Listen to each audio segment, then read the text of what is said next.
Hello friends, मैं रोशनी ma'am आप सभी का हमारे YouTube channel expert coaching classes में स्वागत है। दोस्तों, आज मैं क्लास 10th का एनसीईआरटी मैथ चैप्टर फर्स्ट जिसका नाम है वास्तविक संख्याएं स्टार्ट करने जा रही हूँ। इसके पहले मैंने बहुत सारी वीडियो बनाई है, लेकिन वो क्लास 10th से संबंधित नहीं है।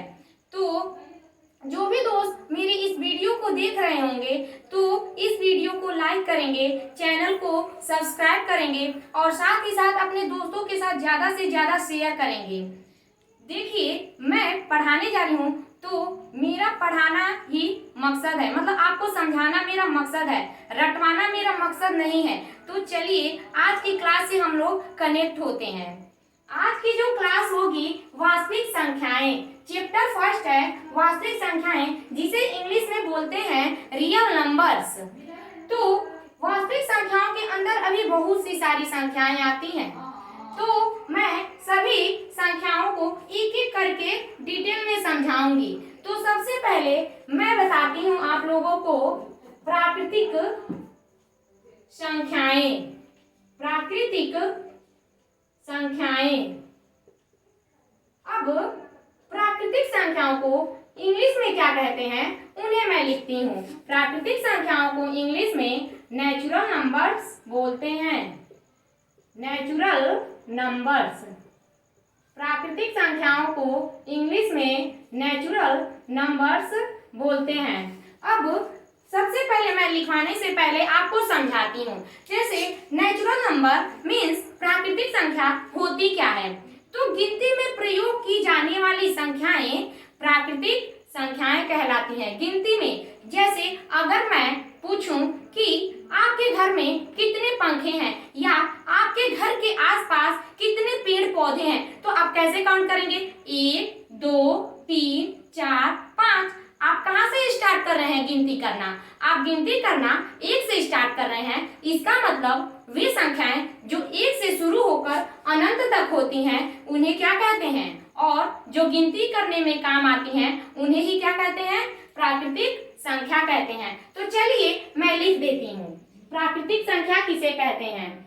गिनती में प्रयोग की जाने वाली, गिनती में प्रयोग की जाने वाली संख्याएं, की जाने वाली संख्याएं प्राकृतिक संख्या कहलाती हैं। प्राकृतिक संख्या। गिनती में प्रयोग की जाने वाली संख्याएं प्राकृतिक संख्या कहलाती हैं।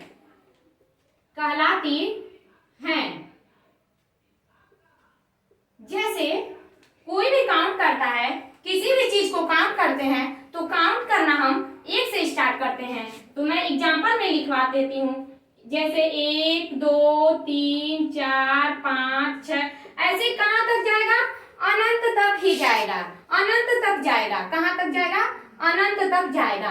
अगर मैं आप लोगों से पूछूं कि बताइए कि सबसे छोटी प्राकृतिक संख्या क्या होती है, तो आप लोग क्या बताएंगे? सबसे छोटी प्राकृतिक संख्या में तो आप बताएंगे जब 1 से काउंटिंग करना स्टार्ट करते हैं, जब 1 से गिनना स्टार्ट करते हैं तो वही तो हमारी होगी सबसे छोटी प्राकृतिक संख्या।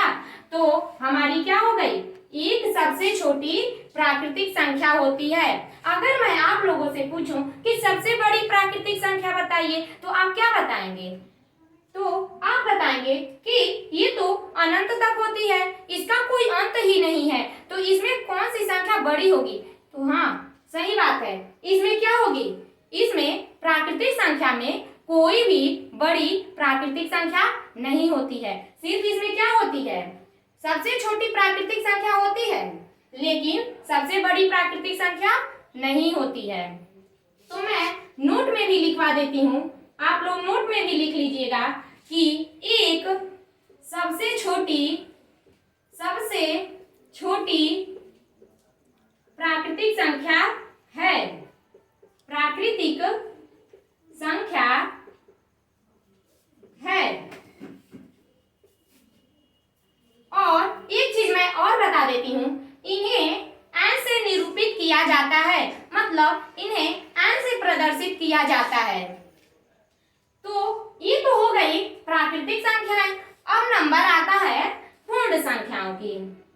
तो दूसरा है पूर्ण संख्याएं। पूर्ण संख्याएं। तो पूर्ण संख्या को इंग्लिश में क्या बोलते हैं? पूर्ण संख्या को इंग्लिश में बोलते हैं होल नंबर्स।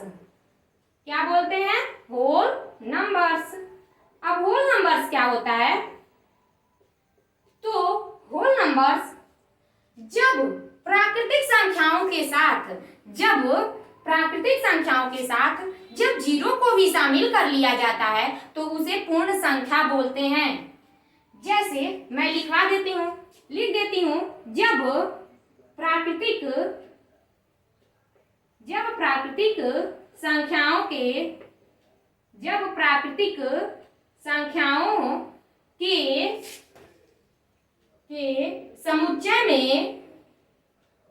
प्राकृतिक संख्याओं के समुच्चय में जीरो को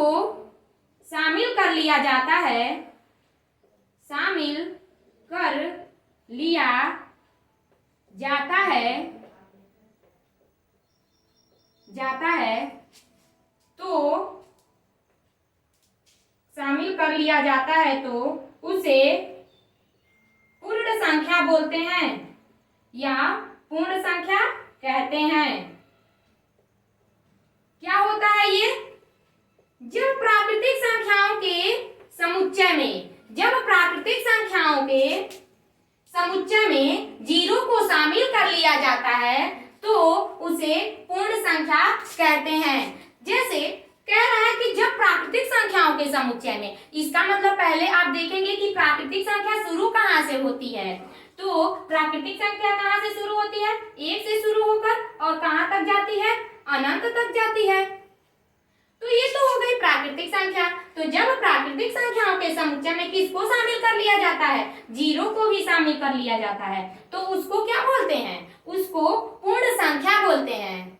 तो आप लोगों को आई होप आप लोग को समझ में आ रहा होगा कि प्राकृतिक संख्या और पूर्ण संख्या में क्या अंतर होता है। तो एग्जाम्पल में लिख लीजिए।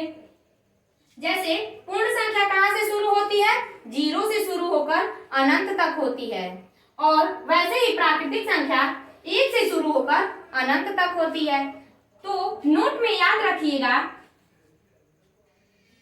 नोट में क्या याद रखेंगे कि जीरो सबसे छोटी, देखिए मैं इसको ऊपर लिखवा देती हूँ, नोट में ऊपर लिखवा देती हूँ आप लोगों को यहाँ इरेज करके। तो नोट में लिखिएगा जीरो सबसे छोटी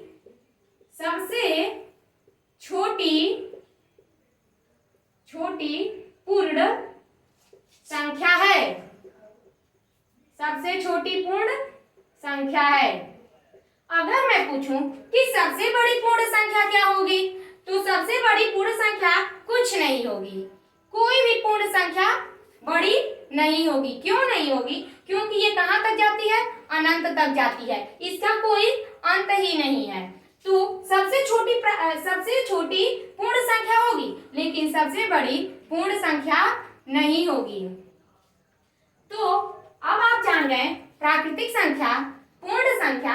अब आपका नंबर आता है अभाज्य संख्या का। तीसरा है आपका अभाज्य संख्या।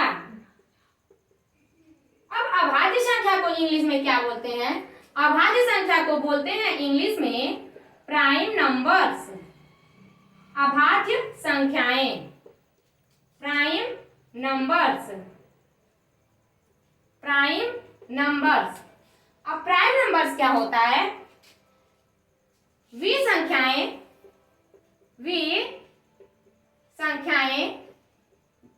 जो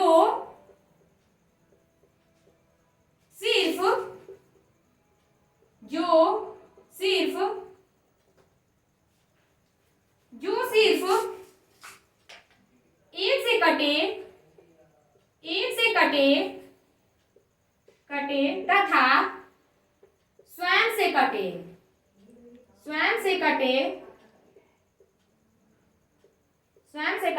स्वयं मीन्स अपने आप से, खुद से। तो वे संख्याएं जो सिर्फ एक से कटे तथा स्वयं से कटे उसे अभाज्य संख्या कहते हैं, उसे अभाज्य संख्या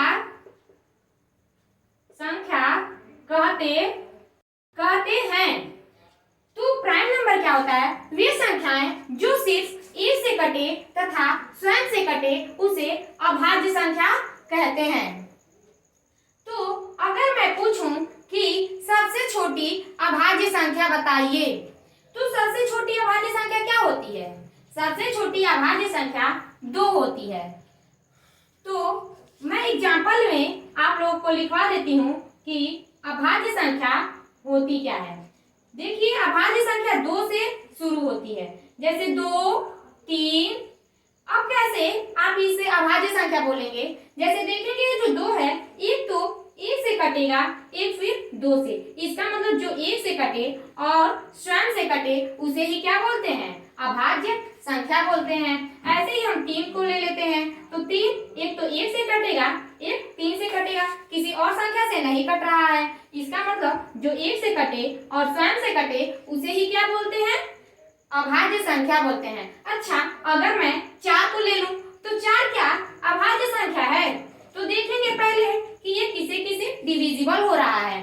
तो एक तो 1 से डिविजिबल हो रहा है, फिर 2 से, फिर एक 4 से भी डिविजिबल हो रहा है। तो देख रहे हैं, ये तो 1 से और स्वयं, एक और स्वयं के अलावा किसी और संख्या से भी डिविजिबल होने लग रहा है। इसका मतलब दूसरी संख्या से भी कटने लग रहा है। तो इसका मतलब ये क्या है? जो 4 है वो अभाज्य संख्या नहीं है। तो सबसे छोटी अभाज्य संख्या 2 होगी, फिर 3, 4 नहीं होगी, फिर उसके बाद 5, ऐसे ही 7, फिर 9 नहीं होगा, फिर 11, ऐसे ही ETC, मतलब बहुत सारी होंगी। तो देखेंगे ये हो गई अभाज्य संख्या। अब आप लोग नोट में याद रखिएगा कि 2 सबसे छोटी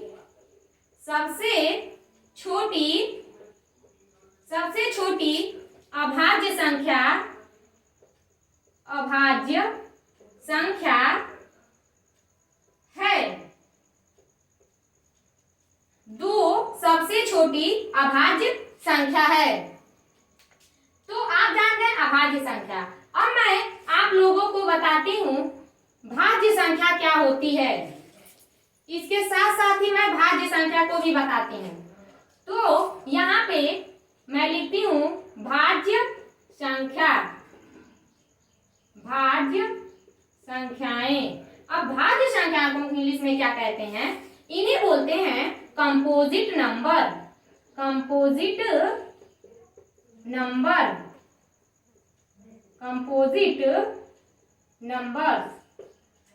भाज्य संख्याएं, तो भाज्य संख्या क्या होती हैं? वे संख्याएं जो 1 से कटे, स्वयं से कटे और उसके अतिरिक्त किसी अन्य संख्या से भी कटे, उन्हें क्या कहते हैं? भाज्य संख्या कहते हैं। क्या किसे कहते हैं भाज्य संख्या?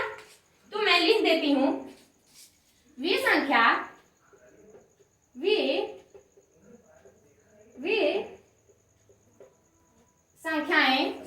जो 1 से कटे, वे संख्याएं जो 1 से कटे, स्वयं से कटे तथा इसके अतिरिक्त, इन दोनों को छोड़कर इसके अतिरिक्त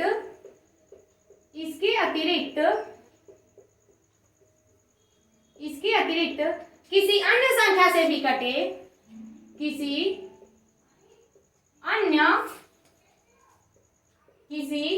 अन्य संख्या से भी कटे,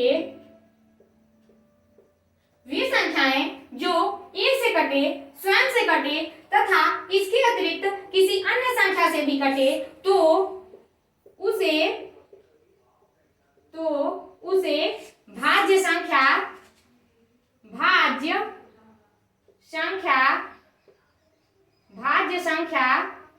कहते हैं। भाज्य संख्या कहते हैं।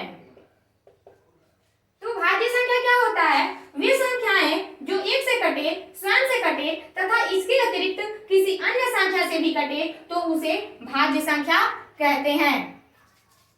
तो सबसे छोटी, अगर मैं एग्जाम्पल में आप लोगों को बताऊं कि 2 तो हमारी अभाज्य संख्या थी, उसके बाद 3 भी हमारी क्या थी? अभाज्य संख्या थी। तो अब नंबर आता है 4 का। तो 4 देखेंगे क्या हमारी भाज्य संख्या है या नहीं। तो 4 हमारी एक से कट रही है, फिर 2 से कट रही है, फिर 4 से भी कट रही है। इसका मतलब 1 से भी कट रही है, स्वयं से भी कट रही है और इन दोनों के कटने के अतिरिक्त भी किसी अन्य संख्या से भी कट रही है। इसका मतलब अभी 2 से भी कट रही है। तो इसीलिए इसे कौन सी संख्या बोलेंगे? इसे भाज्य संख्या बोलेंगे। तो अगर मैं पूछूं कि सबसे छोटी भाज्य संख्या बताइए, तो सबसे छोटी भाज्य संख्या क्या होती है? 4 होती है। अब इसके बाद नंबर आता है 5 का। तो हम देखेंगे 5 क्या हमारी भाज्य संख्या है या नहीं। तो देखेंगे एक तो 1 से कटेगा और फिर एक सिर्फ 5 से कटेगा, इसलिए ये भाज्य संख्या नहीं है। अब नंबर आता है 6 का।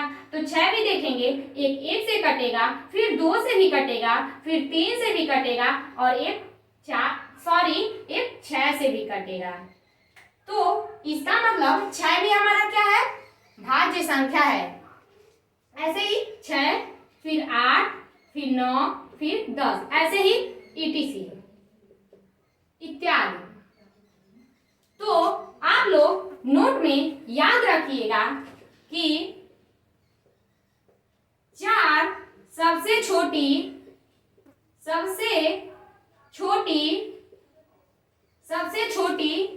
भाज्य संख्या है। भाज्य संख्या है। एक और नोट में लिख लीजिएगा, एक और नोट में याद रखिएगा, एक 9 तो भाज्य संख्या है।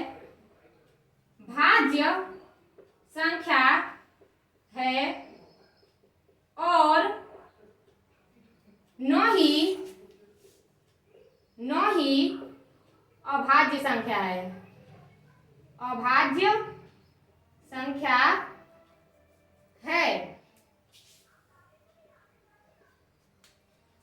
एक तो नोट में लिखा है 4 सबसे छोटी भाज्य संख्या है। एक और चीज नोट में लिखा है, जो एक है 9 तो वो भाज्य संख्या है और 9 ही क्या है? वो अभाज्य संख्या है।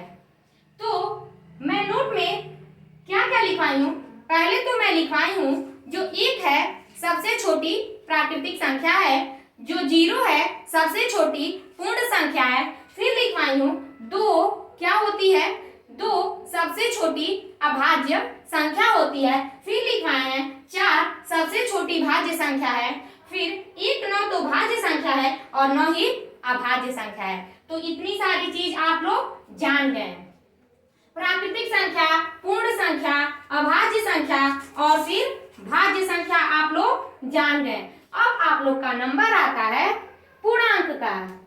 तो पूर्णांक क्या होता है? पूर्णांक को मैं बताती हूँ। तो क्या क्या हो गया? प्राकृतिक, पूर्ण, अभाज्य, भाज्य और फिर 5वां नंबर किसका आता है? 5वां नंबर आता है पूर्णांक का। 5वां नंबर पूर्णांक का आता है। अब पूर्णांक को इंग्लिश में क्या कहते हैं? पूर्णांक को इंग्लिश में कहते हैं इंटीजर्स। क्या कहते हैं? इंटीजर्स। अब पूर्णांक क्या होता है? जब पूर्ण संख्याओं के समुच्चय में ऋणात्मक संख्याओं को भी जब शामिल कर लिया जाता है तो उसे क्या कहते हैं? पूर्णांक कहते हैं। जब पूर्ण संख्याओं के समुच्चय में, तो मैं लिखवा देती हूँ, आप लोग को ज्यादा समझ में आएगा। तो मैं इसलिए मैं पहले बता रही हूँ कि मैं बताऊंगी और लिखवाऊंगी तो आप लोग को अच्छे से समझ में आएगा। तो मैं लिखवा देती हूँ। जब पूर्ण संख्याओं के समुच्चय में पूर्ण संख्याओं के समुच्चय में जब पूर्ण संख्याओं के समुच्चय में ऋणात्मक संख्याओं को भी शामिल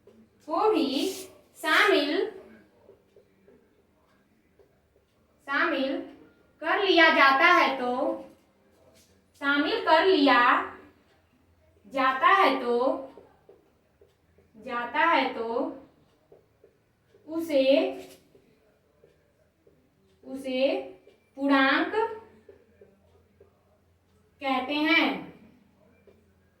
उसे पूर्णांक कहते हैं। जब पूर्ण संख्याओं के समुच्चय में ऋणात्मक संख्याओं को भी शामिल कर लिया जाता है तो उसे पूर्णांक कहते हैं। इसके कहने का मतलब क्या है? जब पूर्ण संख्याओं के समुच्चय में, इसका मतलब हम देखेंगे पूर्ण संख्या शुरू कहाँ से होती है। तो पूर्ण संख्या शुरू होती है 0 से लेकर कहाँ तक? अनंत तक होती है। तो जब पूर्ण संख्याओं के समुच्चय में ऋणात्मक संख्याओं को भी शामिल कर लिया जाता है, इसका मतलब जब इधर दाएं तरफ पॉजिटिव आएगा तो बाएं तरफ क्या आएगा? निगेटिव आएगा। तो -1, -2, -3, -4, फिर -5, ऐसे ही कहां तक जाएगा? इंफिनिटिव तक जाएगा, अनंत तक जाएगा। तो जब पूर्ण संख्याओं के समुच्चय में ऋणात्मक संख्याओं को भी शामिल कर लिया जाता है तो उसे ही क्या बोलते हैं? पूर्णांक बोलते हैं। जैसे यहाँ एक नंबर लाइन है। नंबर लाइन में क्या होता है? संख्या रेखा पर क्या होता है? बीच में 0 होता है और संख्या रेखा पर दाएं तरफ की संख्याएं धनात्मक होती हैं और बाएं तरफ की संख्याएं क्या होती हैं? ऋणात्मक होती हैं। जैसे इधर मैं कुछ भी लिखूं या आप लोग इधर कुछ भी लिखें तो इधर क्या कौन सा साइन वाला आएगा?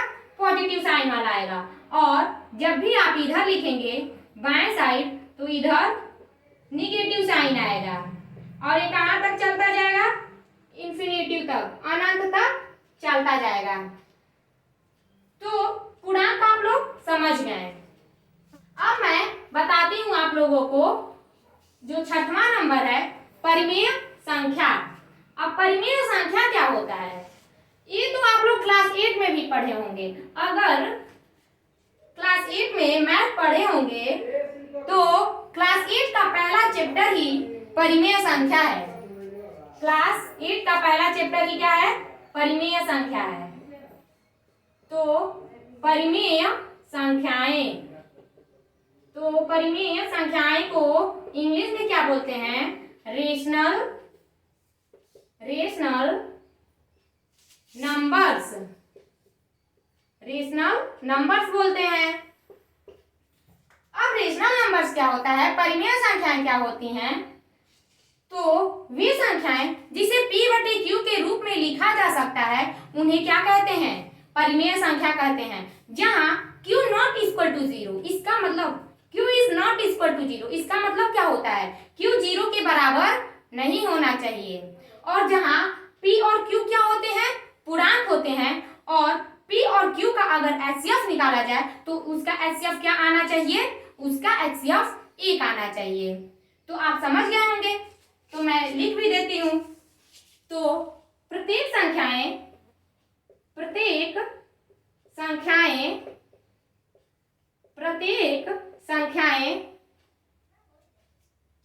जिसे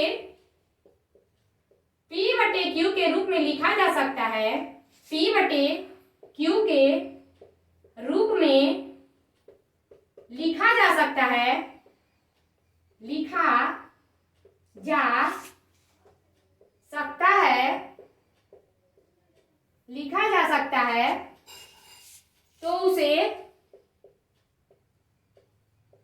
तो परिमेय संख्या कहते हैं। परिमेय संख्या कहते हैं।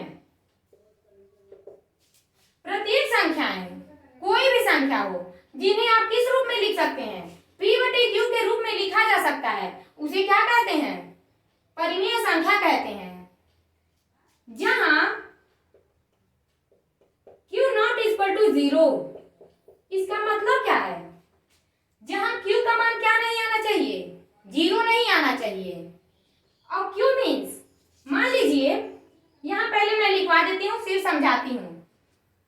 वो p व q